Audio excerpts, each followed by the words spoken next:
to assume that in this room everyone has heard of Stonewall. Who has heard of Marsha P. Johnson or Sylvia Rivera? A few. All right, so we got some really important folks to hear about. So Malcolm was born in 1945, and at the age of 5 began wearing dresses, but stopped after being teased. After graduation from high school, Marsha went to New York City with a bag of clothes and $15, landing in Greenwich Village, which, although at the time was one of the most tolerant places for people like her, it didn't protect them from constant police harassment. Harassment ordered for anyone who didn't conform to gender or sexual norms. For example, individuals had to be wearing at least 3 items of clothing that matched your gender. And isn't that interestingly specific? 3 items of clothing, not 2, not 4. And just what would have constituted the clothing of your gender. Real men only wear cotton briefs. And can you even imagine what it would have felt like to have the police checking your body for the right clothing and counting out loud? 1, 2. Can you imagine being the officer assigned to carry out this particular law, which they did not pass, but for which they were required to enforce?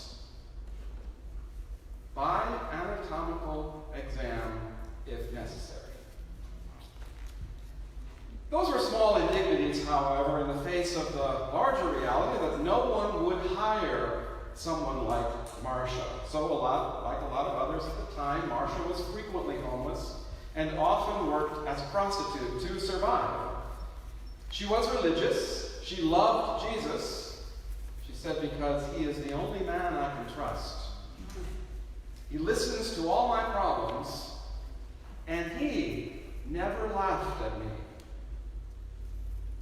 Marsha was generous to a fault and had a jubilant and open personality. She took in anyone in need, which is how she met Sylvia Rivera.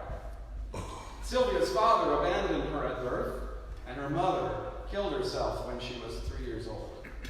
She went to live with her grandmother, who, whenever she caught Sylvia trying on her clothing and makeup, would beat her. So by 11, she ran away and became a child prostitute. And that's where she met Marsha on the street. Because Marsha had a habit of taking in young people and becoming the mother they never had, offering the stability and love of a home they had never experienced. And both of them were at the Stonewall Inn that night 50 years ago, on the night of June 28, 1969, when police raided at 1:20 a.m., the second time that week alone. And an interesting side note for those who don't know, the mob owned the gay bars in New York City. And they ran them as private clubs because bars couldn't get liquor licenses if they catered to homosexuals and the others. And it was a cash cow for the mob. And some will claim that's why Stonewall was raided that night. But the patrons, they didn't care why it was, because they were sick of the constant harassment. And so for whatever combination of reasons, this time they had had enough. So patrons had never fought back before, and police counted on that. But this time, when an officer hit a black woman named Stormy wearing men's pants, she hit back.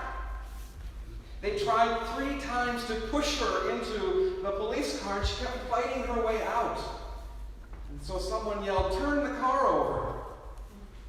And they started catcalling and then throwing coins, and coins became beer cans, and then became cobblestones scooped out from the street to throw at the bar where the police had now gone in to take refuge, to then pulling a parking meter out of the ground to use as a battering ram to force the door open, to setting trash cans on fire, to throwing lighter fluid and a match into the bar through broken windows. It was a riot. And Inspector Pine was within seconds of ordering his officers to use their guns, but backup finally arrived and began to haul the rioters away. But not everyone, and tension remained high. And a growing number of people were gathering around from the neighborhood and who had come from other bars, but all of them unaware that they were witnessing the birth of the modern LGBTQIA+ liberation movement. A riot by queer people. A riot, of course, as Martin Luther King Jr. reminds us, is simply the language of the oppressed. And queer people, a name now reclaimed by the descendants of those who fought back. Stonewall wasn't, however, the first time queer people fought back. There was the Cooper's Donut Riot in LA in 1959.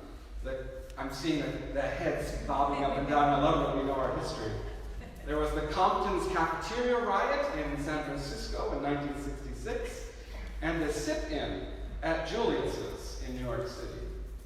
So the Coopers and the Comptons riots involved the same kind of crowd that gathered at the Stonewall Inn. It was racially mixed, mostly poor, men who called themselves drag queens, women who dressed in shirts and trousers, and then just a collection of people who weren't welcome anywhere else. But the sit-in was markedly different. So in the sit-in, a group of well-dressed gay men challenged the law against serving homosexuals by asking to be served. Yes, there was a law forbidding me to go to the bar and say, "Can I have a drink?" The bartender denied them, which ultimately led to a court case that overturned the law. One of the first gay rights groups ever formed, the Mattachine Society in the 1950s, believed in the power of that kind of respectability, wearing suits and ties and dresses on women. That kind of contrast over the means and method of social change has roiled in queer and other marginalized communities ever since, asking, is respectability inherently better? Now, Stonewall wasn't a one-night event. Skirmishes continued throughout the weekend and into a sixth day. And at gay liberation marches and protests that followed in the days and years after, people like Marsha and Sylvia were pushed off stage. I mean, literally. And things came to a head at the Pride March of 1973 when Sylvia was repeatedly blocked from speaking. And when she finally grabbed the microphone, she angrily shouted, "If it weren't for the drag queens, there would be no gay liberation movement.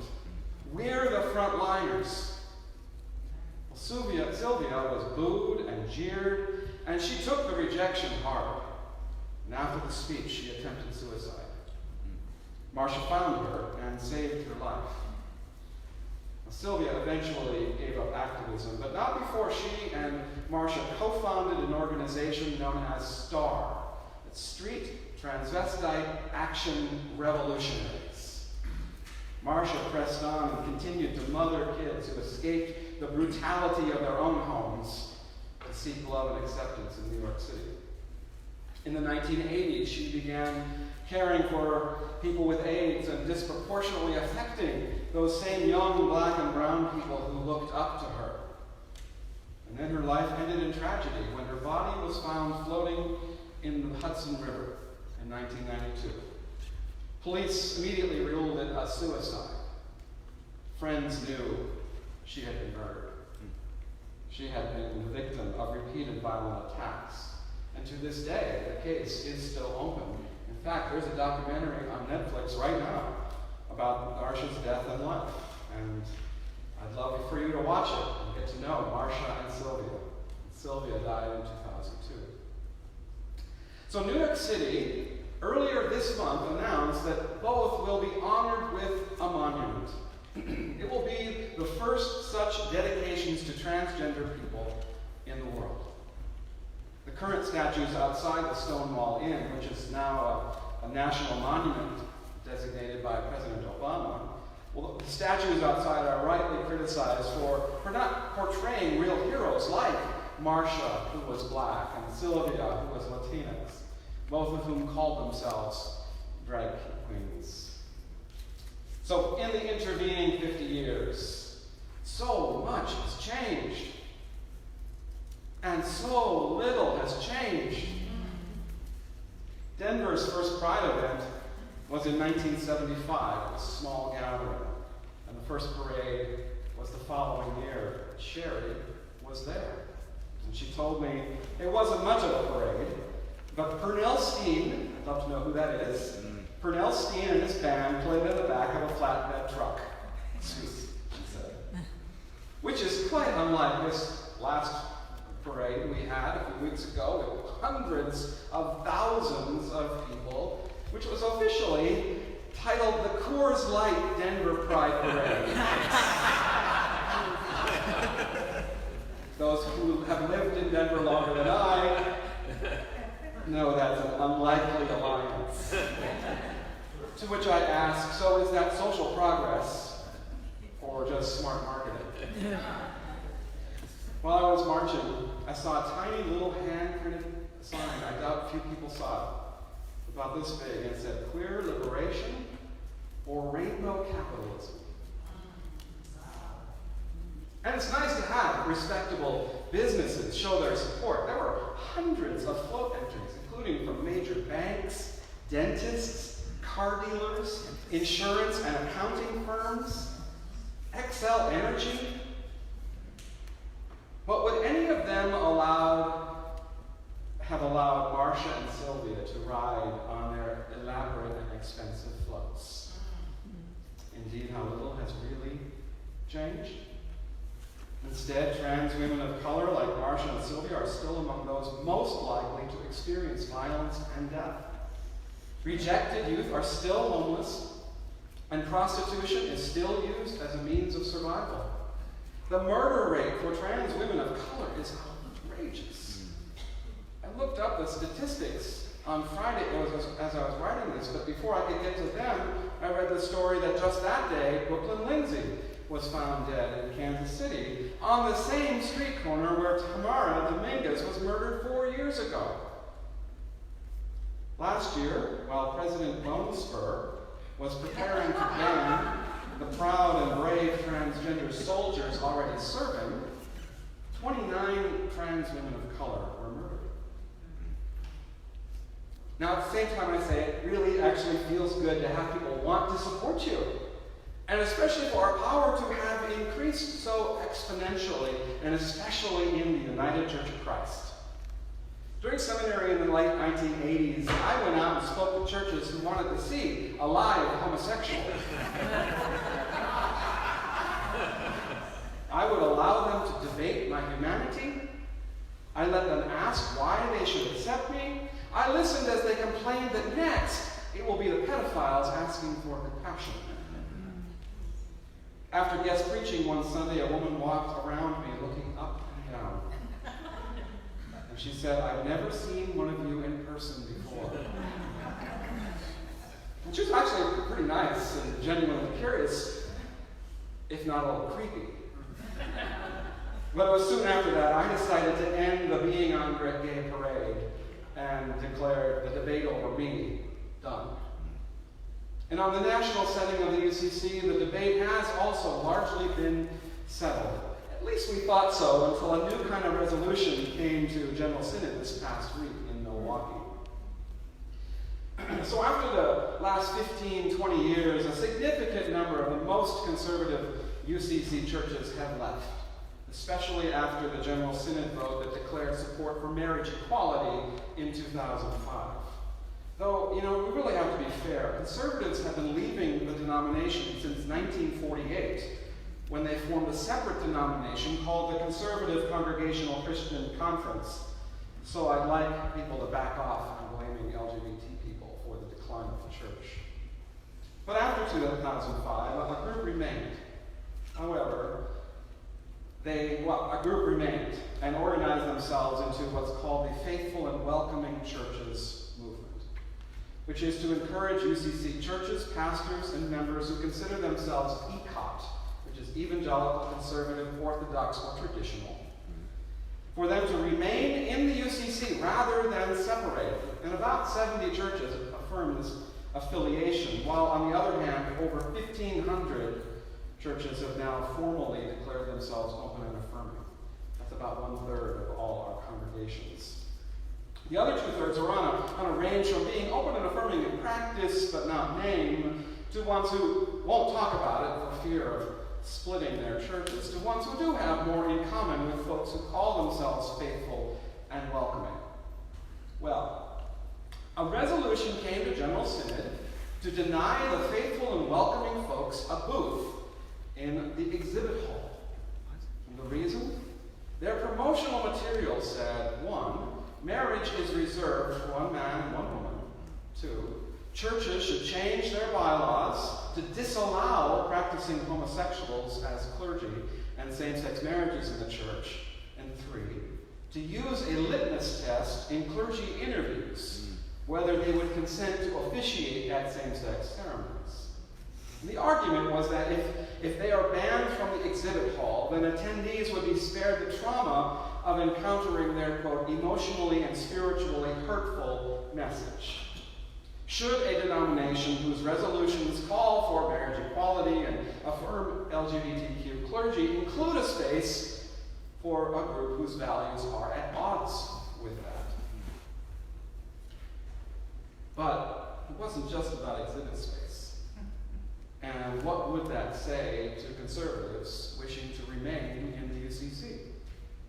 Because this is not about letting focus on the family have a booth. These are our siblings in the UCC. Well, they came out with a response before the event that included these 2 statements in particular. We affirm the civil rights of and believe in extravagant welcome for LGBT persons in the life of the church. Wait, what?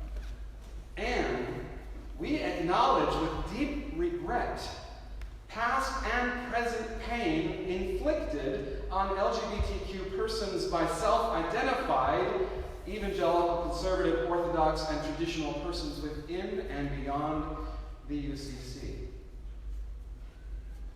They removed those 3 objectionable items from their website and their other materials and asked to remain in the relationship. And at a hearing before the debate, the founder offered an apology. I mean, that is, whew. I remember what they were like 30 years ago. In advance of the formal debate, the Open and Affirming Coalition offered its own written response, opposing the exclusion of faithful and welcoming churches, stating that as a movement and a church, we need to stay in relationship with non-open and affirming churches because otherwise there is no possibility of transformation, calling that graceful engagement. That didn't settle the matter, however. When it came to floor debate, it was painful, as queer youth in particular shared very emotional testimonies that the church should be a safe space.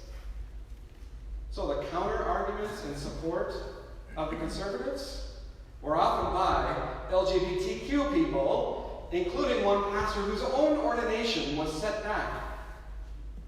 Painful delay by faithful and welcoming folks. How do you work your way through this? And so ultimately the matter was tabled and sent to the United Church Board, seeking to craft some alternative middle ground, which naturally was not a satisfactory answer for some who felt that meant we are backing down from our commitments to queer people. So my perspective through it all is that it's better for us to stay engaged.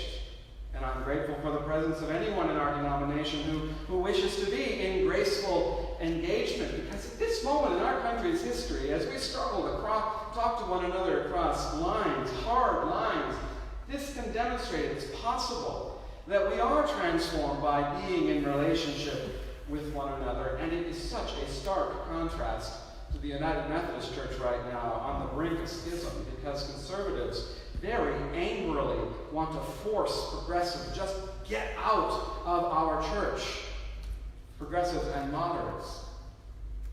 So I was pleased that we agreed to a temporary pause. But as I was thinking about Stonewall for this morning, I wonder what Marcia and Sylvia would think about this, and whether they would agree. And whether have they been sacrificed on the altar of respectability once again? Because if marginalized people tell us they've been hurt, whose voice should we heed? In the end, conservatives have lots of options. For queer people, the UCC is one of only a few places of spiritual refuge. And even then, honestly, how many of our 1,500 open and affirming churches would be comfortable having Marcia or Sylvia speak from the pulpit? But how powerful it would be to hear Marcia testify that Jesus is the only man I can really trust, and that he listens to all my problems, but in particular, he never laughed at me. So, a final word. The officer who led the police into the Stonewall Inn that night, Inspector Pine, formally apologized for his role. He came out from his nursing home, went to a public gathering, and gave his apology, which was 15 years before the police department gave an official apology. And he also said, understanding the power of redemption and the possibility of transformation, he said, if what I did helped gay people, then I'm glad. But nothing would have happened